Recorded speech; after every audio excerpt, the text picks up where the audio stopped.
Assalamualaikum. Selamat siang, selamat petang, selamat malam, dan selamat pagi juga tentunya untuk rekan-rekan mahasiswa Unesa. Di kali ini saya akan membicarakan mengenai basic, sebenarnya bukan basic sih ya, kita sudah mulai merancang seperti apa sih perencanaan bisnis itu. Dan hal ini dapat digunakan sebagai panduan Anda dalam melakukan menulis proposal bisnis. Dan proposal bisnis itu bisa macam-macam. Kalau untuk mahasiswa, biasanya ini akan diarahkan untuk mengikuti kompetisi tertentu. Namun apabila ini dibutuhkan untuk Anda sebagai seorang entrepreneur, tentunya Anda membutuhkan ini untuk ketika Anda memberikan kepada calon investor Anda. Baik, saya akan memulai presentasi. Nah, ini langsung saja. Tujuan dari pembuatan bisnis proposal itu sendiri adalah intinya dapat membuat perencanaan bisnis, di mana perencanaan bisnis ini akan ditulis oleh Anda secara detail dan komunikatif dan menarik tentunya. Untuk siapa? Untuk investor. Apa yang di dalam pikiran investor, apa yang di pikiran pembaca ketika melihat bisnis proposal ini, mereka ketika menutupnya mengatakan, saya suka dengan produknya, reliable dengan dana kebutuhannya, dan saya setuju dengan inovasi yang dilakukan. Salah satunya seperti itu. Nah, seperti apa sih? Baik, kita mulai dari sini. Di pertama kali, kita akan memulai bagaimana sih caranya untuk menggali ide usaha Anda. Mungkin bagi teman-teman, rekan-rekan sekalian sudah memiliki bisnis atau sudah saat ini sedang menjalankan bisnis milik orang tua, taruhlah seperti itu. Nah, banyak sekali orang-orang yang memutuskan untuk membuka bisnis itu sendiri. Mungkin ada kalanya saya tidak sesuai nih kalau dengan orang tua, saya tidak sesuai dengan passion saya di bidang ini. Saya membuat varian barulah. Saya membuat diversifikasi usaha baru yang benar-benar murni dari kepala saya sendiri. Sekalipun usaha inti dari orang tua itu masih ada. Nah, tentunya ini juga membutuhkan salah satu paparan ide kreasi berupa bisnis proposal itu. Nah, selain itu, untuk internal diri Anda sendiri sebagai seorang pebisnis, bisnis plan itu merupakan salah satu guidance. Kalau guidance itu intinya adalah buku panduan. Apa sih yang akan dilakukan terkait bisnis ini selama 1 tahun ini hingga berapa tahun ke depan? Apa sih rencana-rencana yang akan kita ambil? Mungkin juga akan bisa dievaluasi untuk membuat rencana baru lagi dari rencana sebelumnya telah ada. Nah, diharapkan panduan ini nanti akan bisa menjadi parameter Anda dalam melakukan suatu bisnis Anda tersebut. Karena memang kalau kita bicara ekonomi, secara nyata ekonomi itu kondisinya sangat sulit untuk diprediksi. Kita melihat dari banyak faktor, dari politik, dari sosial, dari keamanan, dari perekonomian tentunya, ya kan? Lalu kalau kita bicara mengenai demand, kita akan bicara banyak juga tentang tren. Lalu seperti yang telah dipaparkan sebelumnya, mengapa pertama kali saya utarakan banyak hal mengenai komunikasi, banyak hal juga bagaimana caranya em, untuk membuat suatu video terkait dengan produk-produk promosi yang kemudian bisa menarik perhatian, itu adalah bagaimana, sebenarnya itu adalah cara bagaimana Anda menulis, cara bagaimana Anda menggali potensi diri Anda sendiri ketika akan melakukan menulis, melakukan skrip, lalu membuat video-video tertentu terkait dengan kreativitas dari produk yang akan Anda share knowledge tentang produk ini atau pengetahuan tentang produk yang Anda jual ini ke pasar, yaitu ke konsumen. Nah, setelah itu, ketika Anda tahu apa yang harus Anda lakukan, itu sama halnya ketika Anda menulis dan mencari ide. Nah, sama hal dengan bisnis, kita harus mencari ide juga. Lalu kemudian, mungkin ide itu banyak, atau ide itu mungkin Anda masih belum memiliki ide, lalu bagaimana cara untuk menggali ide? Start dari fenomena. Fenomena itu segala sesuatu yang muncul, yang belum ada solusinya di masyarakat, dan masyarakat butuh sesuatu untuk menjadi jawaban dari solusi kebutuhan mereka. Lalu kemudian ada, kalau kita bicara bisnis proposal itu sebenarnya seperti yang saya utarakan tadi di awal, itu sama dengan perencanaan bisnis. Nah, sehingga penting bagi Anda, baik yang belum memiliki bisnis atau yang saat ini sedang melakukan bisnis tertentu, Anda tentunya harus tahu bagian-bagian esensial dari merencanaan suatu bisnis. Bagaimana caranya tersebut. Nah, oleh karena itu, karena ini juga merupakan ajang akademisi di mana penulisan bisnis proposal itu diperlukan, dan sebagai hasil akhirnya nanti ketika ujian itu masuk ke dalam term di mana harus menulis bisnis proposal ini. Nah, adapun isi dari inti bisnis proposal ada tentunya halaman judul dan ringkasan. Buatlah halaman judul ini semenarik mungkin dengan cover yang bagus. Kalau ini bukan merupakan ajang yang formal, belum tidak ada template-nya. Nah, ketika masuk ke dalam ajang formal dan kompetisi biasanya sudah ditentukan template secara formal. Nah, lalu kemudian kalau saya tidak mengikuti kompetisi, tapi saya ingin memberikan bisnis proposal saya ke calon investor saya, apa yang harus saya lakukan? Sudah pasti buat presentasi sebaik mungkin, selayaknya Anda melakukan presentasi dengan PPT, dengan paper kreatif yang sangat bagus sekali. Di mana di dalamnya itu ada latar belakang yang terdiri dari fenomena, lalu jawaban atas kebutuhan demand yang menjadi fenomena saat itu, lalu berupa produk yang akan Anda upayakan dan Anda usahakan nantinya, berapa biayanya, lalu berapa perputaran baliknya dan harga jualnya, dan continuous improvement dari produk ini. Selanjutnya, Anda itu semua berarti apa? Mengkonsep bisnisnya seperti apa? Bagaimana Anda melakukan analisis pasarnya? Lalu hingga sampai kepada anggaran dan proyeksi keuangan. Dan tentunya lampir-lampir yang diperlukan seperti bukti-bukti nyata ketika Anda sudah melakukan bisnis ini.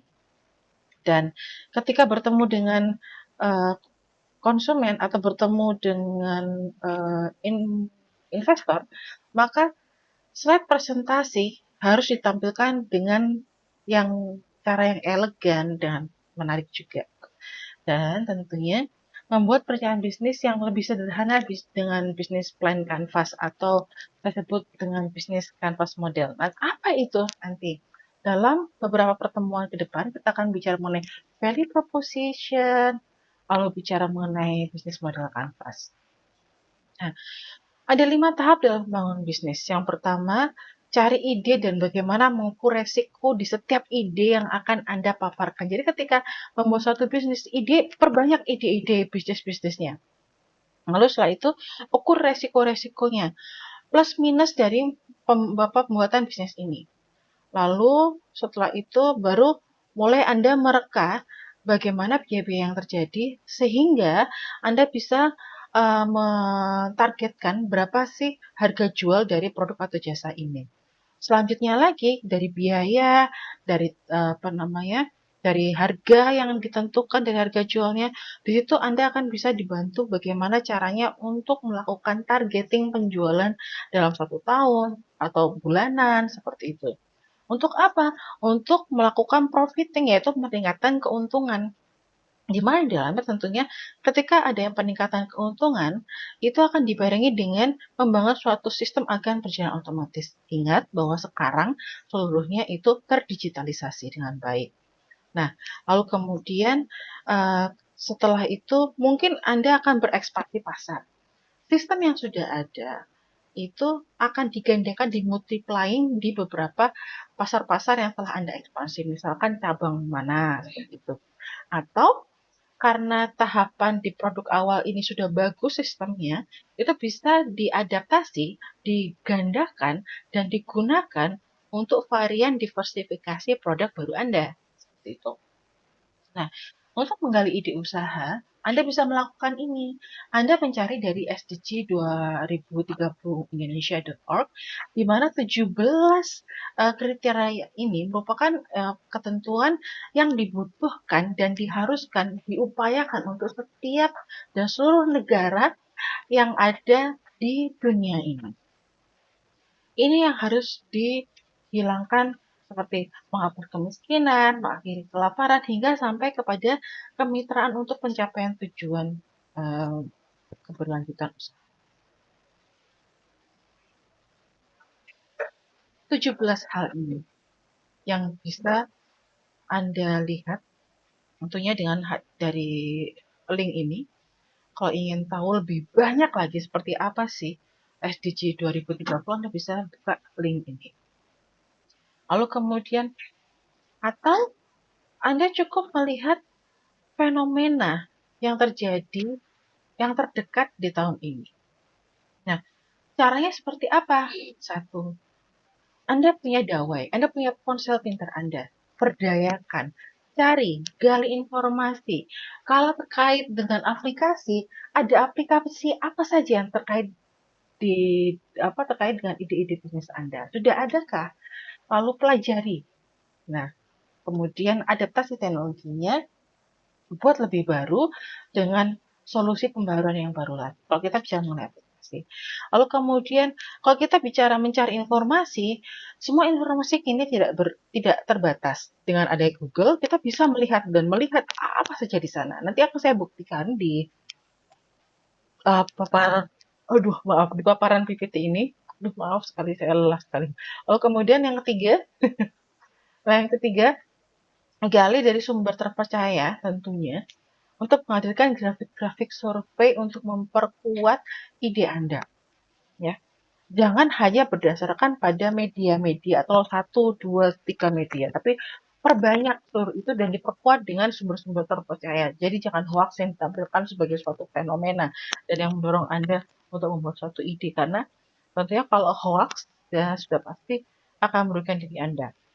Nah, untuk cari grafik dan survei itu sendiri, ada website yang sudah memperlihatkan apa saja yang terjadi, baik di daerah Surabaya hingga seluruh daerah di Indonesia.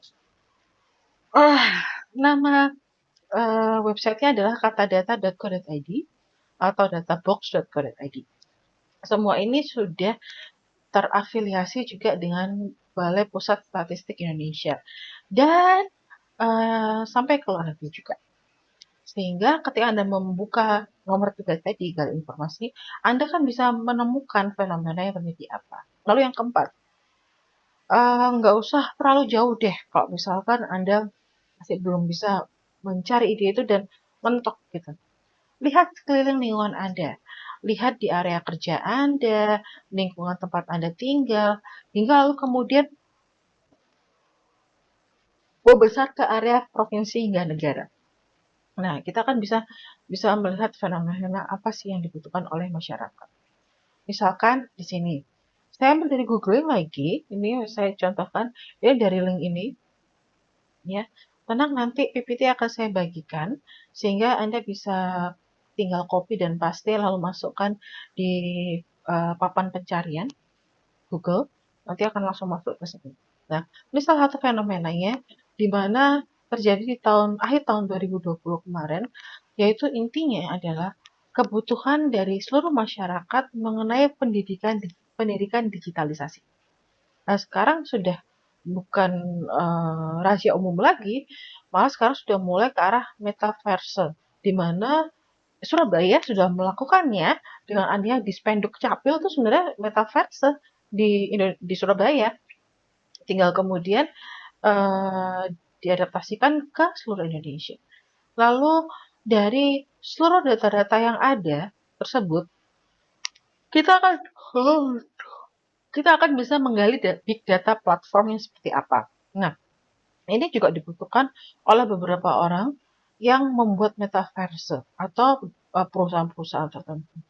Mereka butuh sekali big data platformnya sudah jelas supaya tidak lancar jalannya apa untuk menganalisa seluruh konsumen maupun supplier ataupun ini aja deh, seperti misalkan di gudang. Nah, di gudang ini bahan bakunya ada berapa, kemudian barang setengah jadi ada berapa, barang siap untuk dijual ada berapa. Turnover, ya, perputaran untuk mengisi ulang kembali bahan baku, adanya kembali produk barang setengah jadi hingga ke barang jadi, itulah yang kemudian kita bisa lihat dengan adanya big data ini, ya. Dan karena kebutuhannya itu besar, platformnya juga harus besar. Kalau ada AI itu adalah artificial intelligence yang ada kaitannya dengan robot, kalau ada kaitannya juga dengan apa namanya virtual, ya, virtual teaching kayak gitu-gitu. Nah, itu termasuk di dalam AI dan itu sangat dibutuhkan sekali. Bagaimana pendidikan mengenai ini? Lalu blockchain juga itu bisa digitalisasi ya. Lalu ada Internet of Things hingga kepada aplikasi di ponsel pintar yang bisa membantu kinerja manusia sehari-hari. Lalu kemudian contoh berikutnya ini saya ambil dari Databox, kata data.co.id. Ternyata dari Databox itu saya sendiri juga baru tahu bahwa Jawa Timur itu memiliki lahan tebu terluas di tahun 2020. Nah, lalu ini sudah ada dari www ini Databox kata data.id. Nah, dengan adanya lahan tebu yang terluas di tahun 2020 di Jawa Timur ini, akhirnya ini bisa dijadikan suatu peluang untuk rekan-rekan. Seperti misalkan ampas tebu itu bisa jadi apa saja ya. Lalu bahan sisa-sisa seperti sampah organiknya, daun tebu, batang tebu, seperti itu akan bisa dibuat seperti apa ya untuk kedepannya. Nah, akhirnya itu juga yang kemudian saya kembali lagi mencarinya di Google, mencari informasi produk-produk dari olahan sampah organik tebu. Sehingga kemudian saya akan bisa melihat, nah ini contohnya, saya masukkan tuh ini hasil olahan sampah tebu. Lihat, limbah ampas tebu dan tahu jadi komponen media. Ini saya klik baca. Ini klik baca, klik baca. Bisa untuk kawasan Anda untuk menggali ide dan membuat ide. Lalu kemudian saya tidak tahu bagaimana cara mengolah itu. Ada di YouTube. Dan itu banyak sekali. Dan itu bisa Anda praktekkan.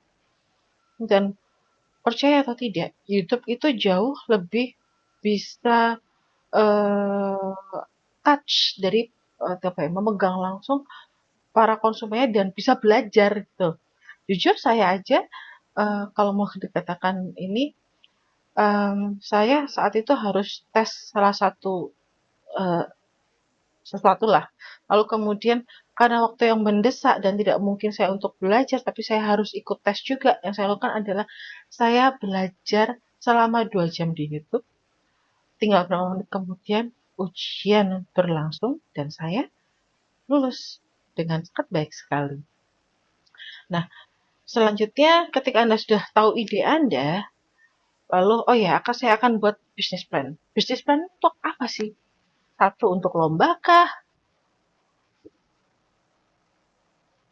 Kedua, untuk mulai suatu bisnis kah? Yang ketiga, untuk melakukan presentasi pada calon investor peranan modal usaha. Nah, tips cepat buat Anda ketika di nomor 1 untuk tujuan perlombaan, Anda bisa mendapatkan format dan template. Anda tinggal copy template tersebut dan tulis di template itu. Lalu ingat sekali lagi, ketika ini akan digunakan di luar kompetisi, maka buat cover dan judul proposal Anda yang profesional, menarik, kreatif, dan komunikatif tentunya. Dan satu hal lagi, eye-catching. Perhatikan beberapa hal berikut. Desain juga harus tahu, campuran warna yang elegan seperti apa. Tata letak cover juga harus rapi, tidak tumpang tindih, ya. Lalu semua tulisan itu dapat dibaca dengan baik juga, dengan ukuran yang jelas pula. lalu kemudian pastikan tulisan tidak salah atau typo kata-kata sekarang ini, ya kan? Nah, kalau yang tulisan dapat dibaca dengan jelas, biasanya rekan-rekan tuh ada yang paling suka menulis dan memilih font yang seperti huruf Latin. Itu sangat susah sekali kan ketika orang membaca. Ketika membaca orang depan sekali udah langsung huruf Latin gitu, seperti tulisan sampung itu. Investor kebanyakan apa ini saya nggak bisa baca ya udahlah saya taruh aja. Akhirnya seperti itu. Gak enak sekali teman-teman. Nah, setelah ada ide-ide bisnis, lalu template juga sudah ada yang akan Anda tulis tadi, masuk ke dalam proses penilaian awal ide bisnis. Di mana yang pertama kali itu adalah melakukan pro cons analysis. Pro cons tuh maksudnya pro itu adalah pro sesuai atau positif, cons itu adalah kontra atau negatif. Jadi ketika muncul ide bisnis, upayakan ada beberapa ide-ide bisnis itu yang banyak, lalu kemudian setiap ide itu buat list posisi. Mungkin yang sebelah kiri itu pro, yang sebelah kanan itu kontra. Lalu tulis apa sih yang menguntungkan dari bisnis ini, apa sih yang tidak menguntungkan juga dan merugikan Anda misalkan. Setelah yang pertama itu melakukan pro cons, yang kedua lakukan VPD analysis atau value proposition design. Di mana di value proposition design ini panjenengan itu memposisikan diri tidak hanya sebagai penjual yang membuat suatu produk, tapi juga sebagai konsumen yang memakai produk itu. Intinya supaya apa? Supaya matching antara kebutuhan dan keinginan konsumen dengan barang yang ini produsen atau ini penjual dan ini adalah masyarakat. Akhirnya bergandengan. Kenapa? Ini ada kebutuhan. Kita memberikan solusi dengan produk atau jasa kita. Bersambut gayung dan akhirnya kita tinggal memaintain menjadi konsumen yang loyal. Setelah VPD analisis, lalu kita menggunakan yang ketiga yaitu BMC analisis. Di mana sebenarnya BMC ini hampir sama seperti Lean Canvas dan hampir sama juga seperti SWOT, Strength, Weakness, Opportunity, and Threat. Dan sekian, terima kasih masukan dari saya. Lalu izinkan saya untuk share sesuatu hal terkait hal ini.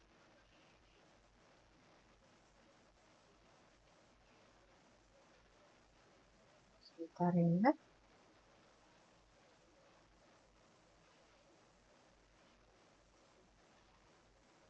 Nah, perlu panjenengan ketahui bahwa ketika membuat suatu bisnis harus memiliki SKB atau studi kelayakan bisnisnya seperti apa.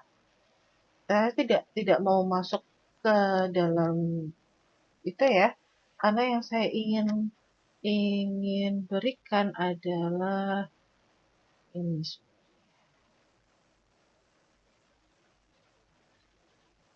Sebentar.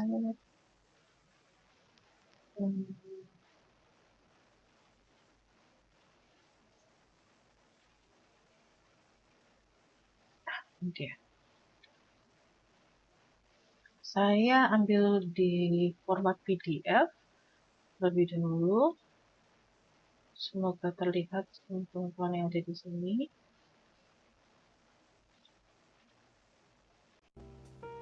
Nah, yang pertama.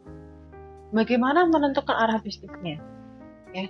Lalu visi, harus ada misi itu apa, dan aktivitas bisnis atau operasional itu apa. Visi tentunya suatu impian bisnis untuk jangka yang sangat panjang sekali. Misalnya, mesejahterakan stakeholder. Stakeholder dan shareholder itu beda. Stakeholder itu ada shareholder di dalamnya, lalu ada supplier, ada konsumen, ada juga lingkungan masyarakat di sekitar perusahaan, hingga ke internal karyawan di perusahaan itu. Itu stakeholder ya. Jadi seluruhnya itu ingin disejahterakan dengan adanya produk ataupun perusahaan baru. Itu contohnya. Lalu kemudian misi itu adalah pernyataan tindakan yang dilakukan untuk mewujudkan visi tersebut.